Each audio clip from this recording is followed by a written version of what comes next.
Hello, alles zusammen and bigates as always. Welcome back here in my YouTube channel, Germany with Ollie. At kung di ka pa nakakapag-subscribe, please hit the notification bell, subscribe, and share for this video. Kapit na ang November 1 or Halloween. So dito ginagamit din nila ang Kürbis or kalabasa bilang pang-display sa mga bahay ng Annes store dito sa Germany.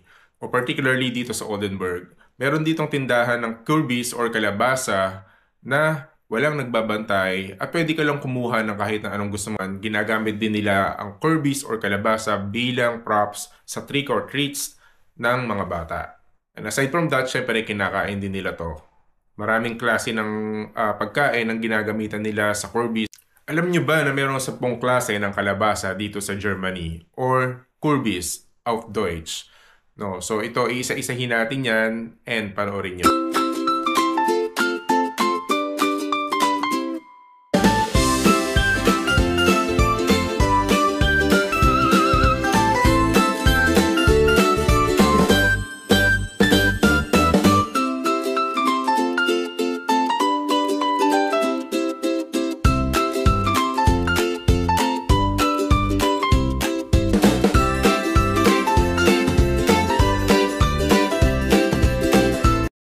Guys, nakakita na ba kayo ng ganito kalaking kalabasa?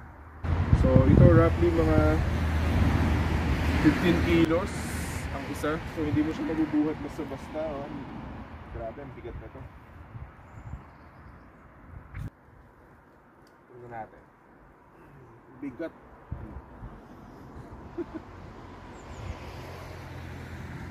Laki.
And sa part na to, nagbabayad na si Mrs. At dapat sakto ang ibabayad natin kasi hindi siya magbibigay ng sukle. Kumbaga, analog type of payment pa lang ito. Since ang mga may-ari nito is farmer lang dito sa Oldenburg.